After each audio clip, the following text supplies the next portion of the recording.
You're a child. God preaches forgiveness, man. Yeah, I'm gonna preach forgiveness when I put my hands around your throat, you stupid mother. I understand you're pissed, man. No, you don't get you dumb. When parents learned their 13-year-old son had been having explicit conversations with a female on his phone, a brief intervention soon escalates into a disturbing investigation that horrifies everyone. As officers investigate the case, a series of shocking testimonies emerge, exposing this horrifying act that managed to remain hidden for so long. Well, his childhood is already gone, right? He's 13. I never did anything. It was after 11 p.m. on March 21, 2018, when 27-year-old Brittany Zamora called John, the father of a 13-year-old boy who just made a horrifying discovery on his son's phone. John speaks on 2 occasions that are a part of police records. From the instant the call begins, one of the speakers is emotionally volatile. The following footage has mostly never been seen before. Happy birthday, Marty. Oh, no, you don't. Let me... Look at it after this ad.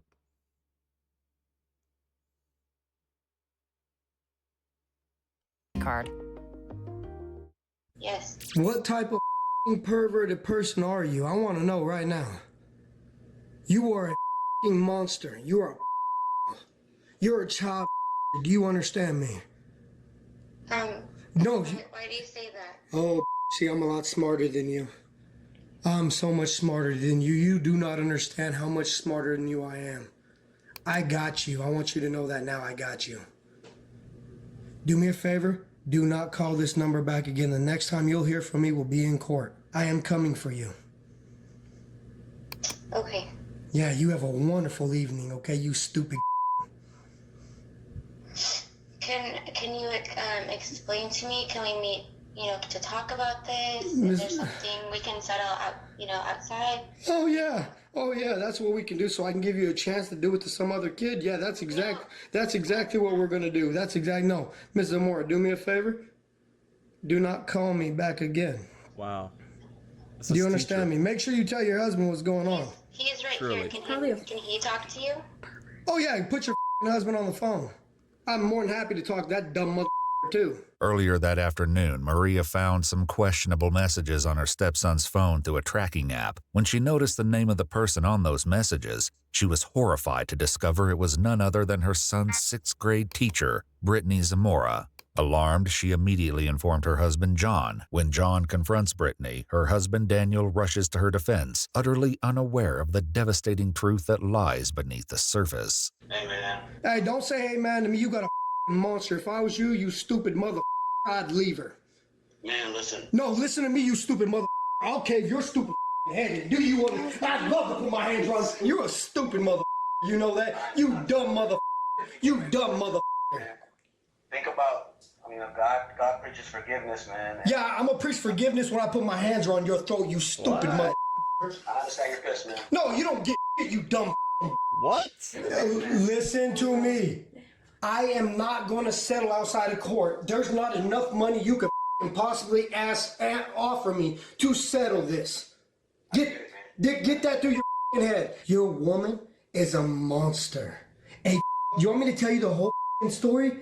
She had another 13-year-old in there watching the whole thing. She's a monster. Soon Daniel is going to face a rude shock, one that will impact not only him, but the entire community. So, man, look, this whole situation is crazy. I've never heard of anything like this in my entire life, and I'm sure as a parent, you gotta be livid, pissed, downright hurt. Stab this mother. You trust the system. And honestly, this sucks as a husband. As a husband, I am distraught. Let down.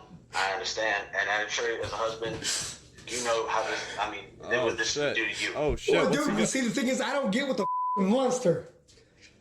I know, God, it's the worst for me. I'm pretty much throwing up. She's confided in me and told me just now all the truth, and it's. It was the knife. Well, explain to me what Don't she shank told you. anyone. As a man,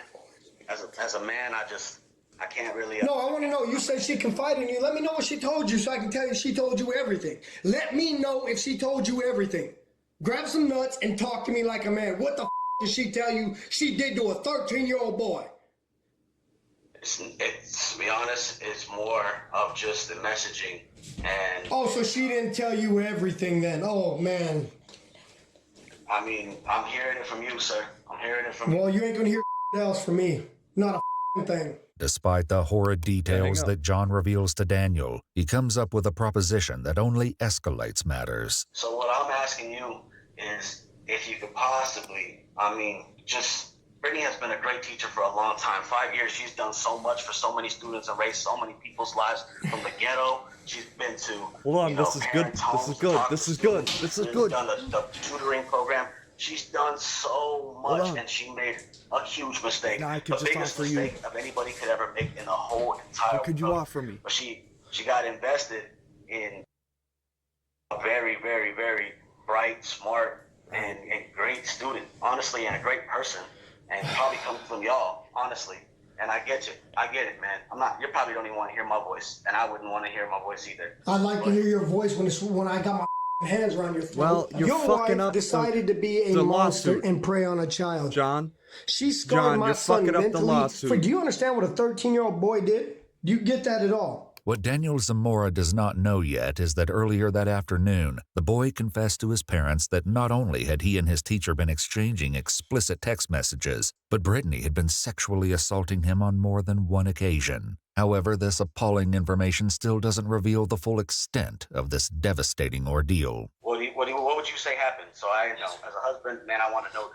Bro, let me just tell you something. I'm not going to go any further because I need to make sure that you guys understand one thing, is that the lawyers will tell you everything that happened. But I'm trying to warn you, my man. What I'm trying to warn you, my man, is you don't get yourself involved, brother. Don't do that.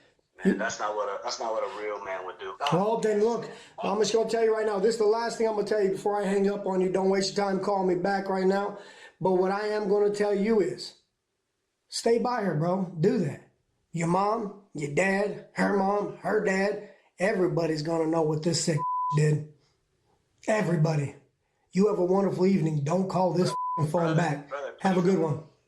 The following morning, an officer arrives at 6:30 a.m. at the family's home to collect the boy's cell phone and assess the situation. Our detectives have asked for is it a tablet? No, it's a cell phone, sir. Whatever the cell phone is, that we can seize that at this point because they need the evidence.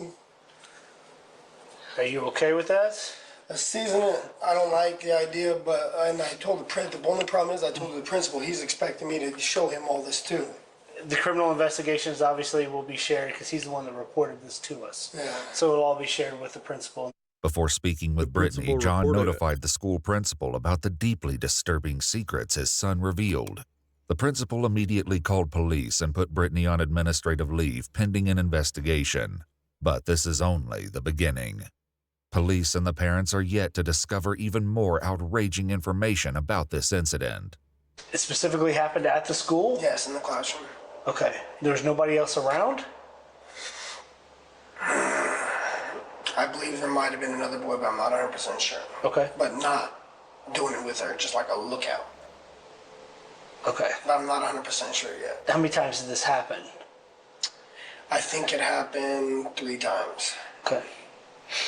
Well, the problem is he's barely coming out with all the truth. You see what I'm saying? No, I know. Yeah. He's 13. I mean, Yeah. he's probably... He's scared us right Yeah. now. The testimony of this other boy who witnessed the crime will soon reveal chilling details that will leave the investigators stunned. As the officer asks more questions, John elaborates on the complaint he registered with the police department after receiving harassing calls from Brittany and Daniel, who pleaded with him not to make an official complaint about the incident. She called you several times, and you Yes. called them about harassment, correct? Yeah, but the thing is, she called from a Well, we restricted got number.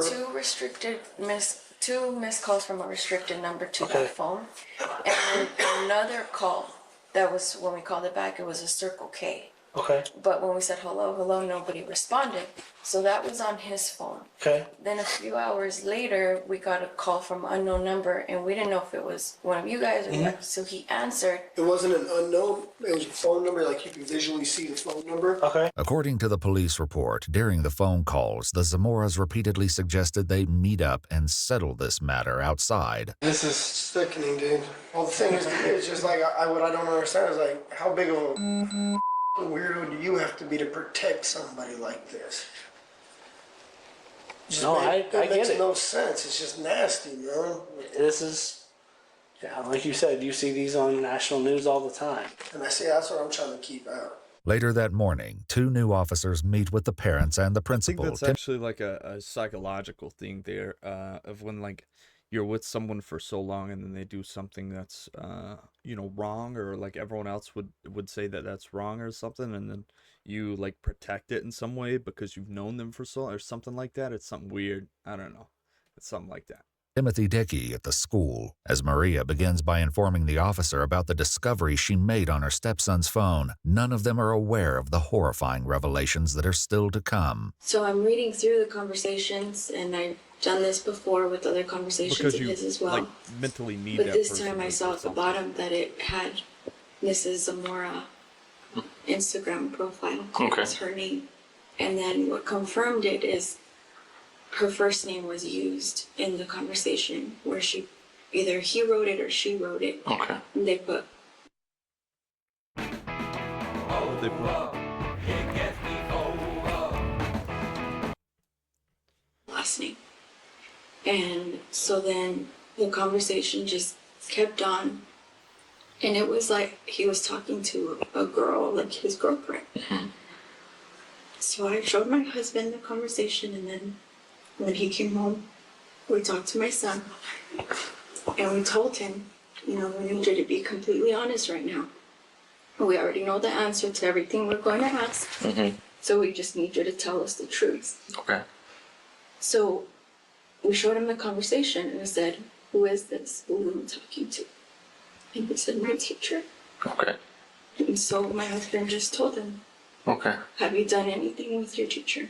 And he said, yes. He said yes. On confrontation, the boy revealed further disturbing details to his stepmother. He told us that when he asked for permission to stay after school to help with the talent show, to set up and make posters, he's doing good. It's the best he's ever done in school, so we are letting him do other things, like participate in sports. And so when he asked to stay after and help, we didn't see an issue with it. Right. He even brought home a permission slip to sign and everything.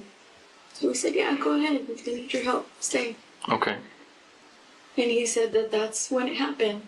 Maria, the stepmother, begins to detail how she believes the teacher groomed her child. Approximately a month prior to when things went this far, there had been rumors circulating throughout the class that Brittany had been favoring the victim. However, while some students complained he was getting more attention than they were, others had an intuition that there was more to this behavior. In a later interview at the Southwest Family Advocacy Center, the victim's best friend and witness to these events sheds more light on the rumors that had been circulating. Much of this victim's interview will become crucial to the case. People started saying rumors, but they're actually true, obviously.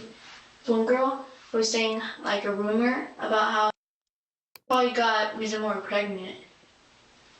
And there's just other rumors about how they're so close to each other, how What?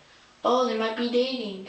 When the rumors got out of hand, the principal paid a visit to the class. And then Mr. Dickey came, he's the principal, Mr. Dickey, was talking to us, saying you guys should stop these rumors, and talking about how can you solve this situation by telling the principal, just solving it by teacher, just talking to them.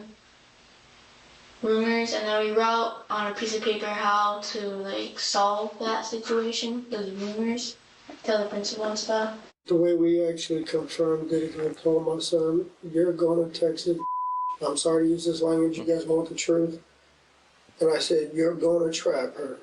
You're going to make her tell me everything through these messages, and that phone has everything you need to know Okay. on there. Everything.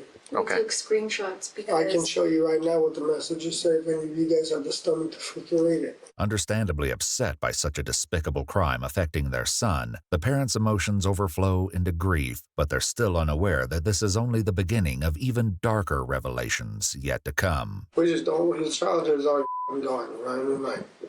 He's 13. I'm sorry. Okay. You take a moment, please.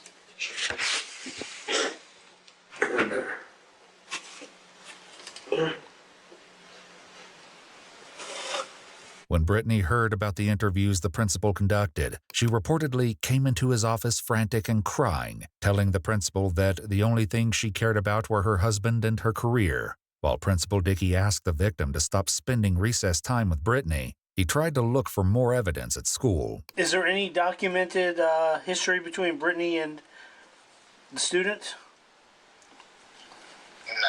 The following day, after the completion of this interview, Principal Dickey called the officers again to report that the substitute teacher appointed for Brittany's class had discovered some notes in a cupboard that Brittany and the victim had written to each other. Damn. With more distressing details revealed in these notes, police execute a search warrant issued on Brittany's house and vehicle. During this search, Daniel once again tries to defend his wife. You guys have no kids, right?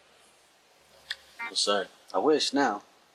Now I really do. Why do you wish you had kids now? Also, I can have, so I don't know all of what's going to happen right here, so let's have a little more pieces of her. Brittany has been an awesome teacher for a long time, one teacher every year. Really? Straight A student, all through high school, college, a bachelor's degree, and a master's. When did she earn that teacher of the year? 2 years ago, I believe, at Littleton Elementary. Yeah, she's impressive. She's been doing so many good things for so long. For the students in the school, she's been really invested. And that's what's how we attributed to some of this. She's really been invested all in her career. With several statements pointing in Brittany's direction, police now turn to the victim and the witness to record the unsettling details they're about to share. After seeking consent from the parents, officials begin to interview the victim. I was texting my teacher on classcraft because she made an announcement to the class that she was going to be at school, and for us to text her because she'll be bored. So she said to text her so she wouldn't be bored. And I said, "Hi, Miss Moore," and then she texted back, "Hi," and then we just started texting. I can't remember all we texted, but then she was like, "Would it be weird if I sent you a winky face?" I was like, "No, it's just a winky face, LOL." And then we kept texting, and I don't remember all we texted, but I was in my room, and she said, "I was bored." She said, "I'm bored." I said, "LOL, I am too." And then she said, "Come over," and I said, "On my way," and put the car, and I was like, "JK." And then we were talking about a school dance, and she said, "Are you gonna come?" And I was like, "I don't think so, I might though." And she's like, "Oh, Salty Bay," and she called herself Bay. And I was like, and I just brushed off. I was like, "LOL." Yeah, we would flirt a lot. And we would be at recess, and I would talk to her, and we would flirt at recess. And then our principal said that we couldn't do that.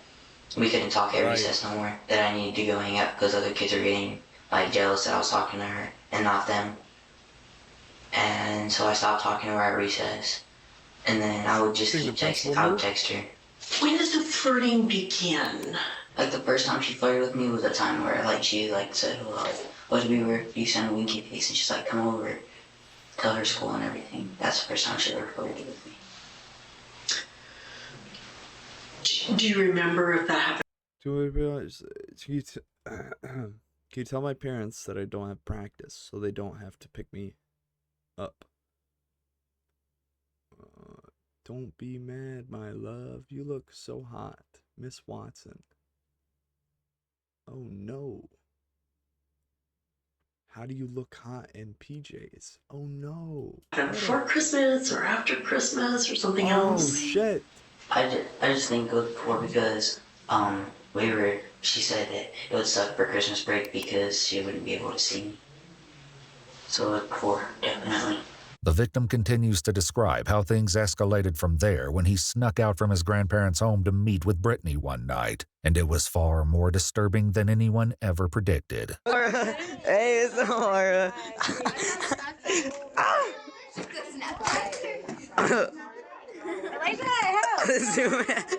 The interviewer broaches over the more unsettling subjects and makes notes of the events leading up to that revolting act. It wouldn't be long after this that Brittany began making distressing advances on the young boy in the most innocent setting. Where in the classroom exactly were you at when that happened? At her desk. At her desk. Is there another time that something happened? Yeah, she's done that a couple times, but I can't remember every time. That was just the first time. As the 11-year-old witness begins his interview, it is tragically obvious that given his age, he does not understand everything that he has witnessed. I was one of the witnesses, or one of the people that saw Ms. Zamora and my friend. One night, I wasn't there though. He told me that, because he was at his grandparents' house, and he snuck out like at 12 or 11, and he went in the car like 3 weeks ago or a month ago. Did you see them text her? Did you see with your own eyes them texting every day? Yeah, he did show me messages, and like he said, "Oh, me and Yamar are texting." Yeah, so I saw it with my own eyes. So tell me everything about the messages. What did they say? They were just flirting. So what do you mean they were flirting? Like, they're texting dirty stuff. Like on Instagram, they text dirty stuff. And then every day, Ms. Moore and messages, so like no one will catch them texting, because isn't supposed to text Ms. Moore. So, and then when her mom that he's been texting and texting Ms. Moore in class grad, he said, "Oh, you should not be texting," but then now they started texting on Instagram. Back in the interview with the victim, the boy says something so unbelievably harrowing that the interviewer is left almost speechless. She'd be like, "Okay, class, time for CNN 10, get your snacks out and like go find a place to sit down." And then I wouldn't really ever bring a snack. I would just like go up there and I'd press play and I would like put my hand behind the chair, and that's when I would do that. And then she'll like stand behind me.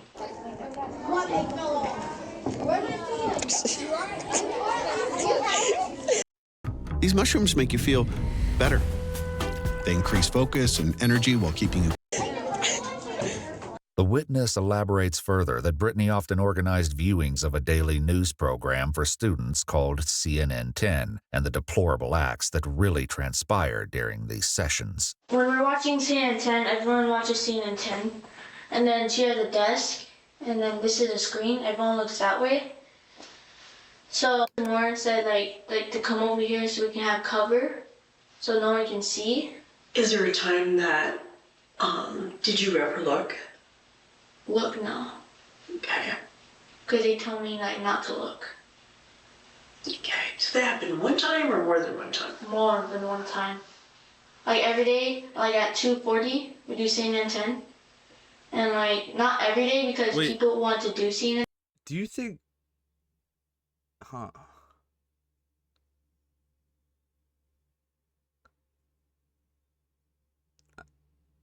I'm gonna say this, right? It doesn't mean it holds anything behind it or anything like that, right? Or even if, that it's right, okay?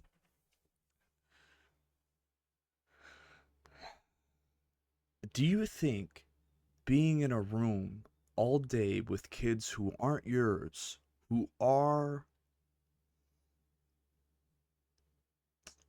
physically developing and mentally developing, do you think that caused, and this is like a crazy take, right? But not a crazy take, but it also kind of makes sense. And I think it's weird. I think people get weirded out when you say that people could be attracted to kids. And I'm just saying, like, it could happen if you were in a room all day long with kids who weren't yours, and then, like, at home you got this dude, right? You got that dude. Okay? So,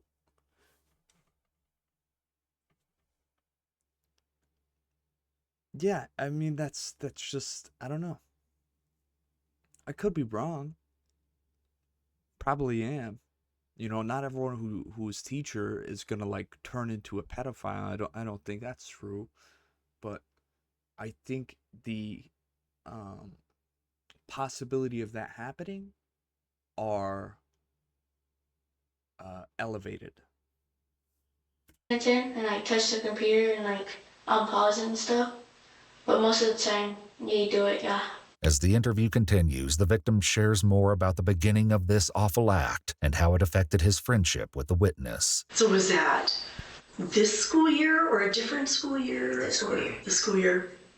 This is the first time I went to this school. So tell me about the friend that knew. I told him, but he was like mad because I was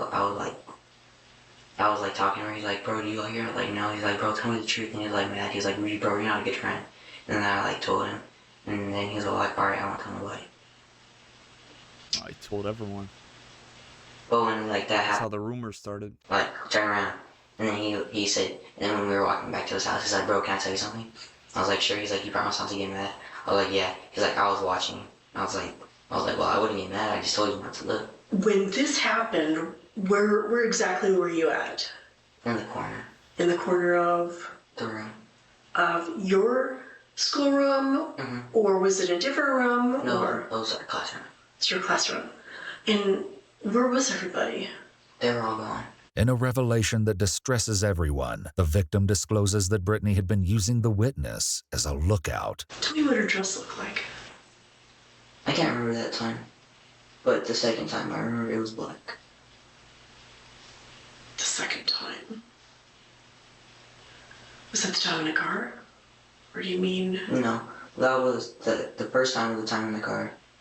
And then, like, actually, I'm sorry, I messed up. That was the third time. And the first time was the time in the car. Then it was at the talent show. And the second one was the second day of the talent show. But these nauseating actions weren't only limited to school. Brittany often engaged in more abhorrent behavior outside. How did she send that to you? Like, what was the social media platform that? Instagram. Instagram. Is there a time that someone else saw one of those pictures? My friend, he's seen that one. And what friend? He's been my best friend since 3rd grade. What school does he go to? Legacy. Is that the same school you go to? No. Okay. I used to go to that school, but I don't anymore. Shit. About anything? Oh, yeah, I did. And what did you tell me? I don't like it. I'm a cover up. When she first came over to my grandparents' house, I told him that, and then I just told him when I flirted with her. Then you told him what? I'm sorry. I told him I would tell him about when I flirted with her, but that's it. You talked about several of them. Did you use anything else other than Instagram? Oh, well, I texted her one time off her number, and Snapchat. We used Snapchat, but we didn't really text off numbers a lot. Did she ever ask you for pictures? Or did you ever send her pictures? Yeah, I sent her pictures. The witness also volunteers some details which, sadly, reveal that he was also subjected to a similar incident where Brittany had shown him explicit images in her phone. Both the boys had also observed Brittany's concerns about anyone finding out about this arrangement. I told my friend, and then I told her that I told him. And then she said she was like mad for a little bit, but then like she got over it. So how do you know she was mad? Cause she's like, that's messed up. That's what she said, and she was like mad at me, but I didn't really care. Ms. Zamora, found out that I knew, a lot about them. Ms. Zamora said, what about if we get caught? I can go to jail. And what about if, or tell us anyone, we'll get in deep trouble. As the interviews come to a close, both the boys have poignant things to say, summarizing their feelings about the entire situation. My stomach just hurts. I don't feel good. I feel like I'm sick. It's weird how a 27-year-old can love a 13-year-old and do stuff. It's just crazy. He's not a good person. Makes me sad and mad. Mad because he's a bad influence, bad person. She deserves to be in jail. Makes me sad because she was my 6th grade teacher. On the same day, the parents were interviewed at the school, and John placed a one-party consent call to Brittany Zamora in the presence of 2 police officers. During this call, they don't know yet that Daniel is frantically texting her, leaving notes on what to say to the investigators. Some of these messages said, cry, seem helpless, be apologetic a ton, and don't admit to any relationship because we both know there isn't one and nothing happened. Just stupid fantasy that went too far. Brittany again asked to settle the matter outside of court. A short time after the incriminating call ended, Brittany Zamora left her home, was intercepted by police,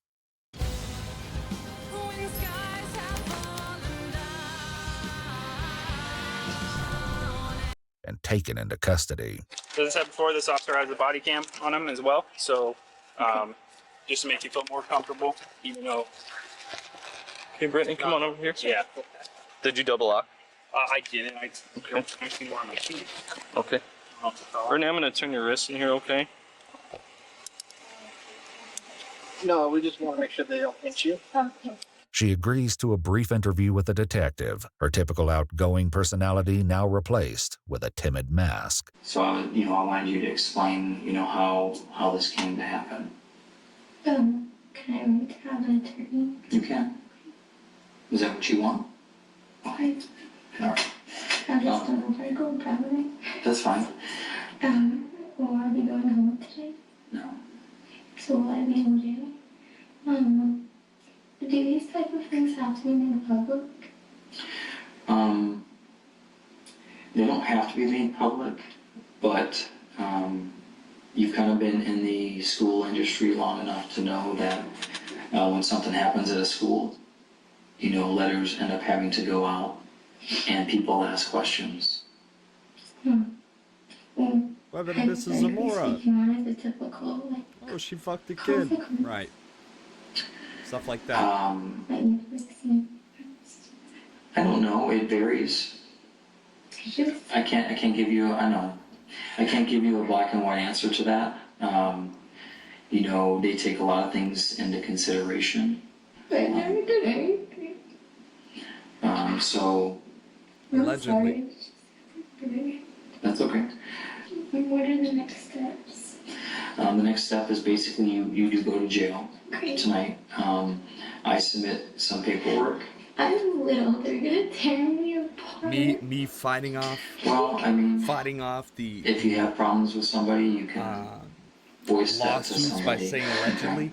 The reality of the consequences she's about to face begins to finally settle in. I am the best husband in the world. Okay. What's that? On July 12, 2019, Zamora entered a guilty plea to a Class 2 felony of sexual conduct with a minor, a Class 3 felony of attempted molestation of a child, and a Class 5 felony of public sexual indecency. She was sentenced to 20 years in the Department of Corrections in Arizona State Prison. She will be registered as a sex offender upon release and be on probation for the rest of her life. She also filed for divorce from Daniel while in jail. Everyone who hates ads. Good shit.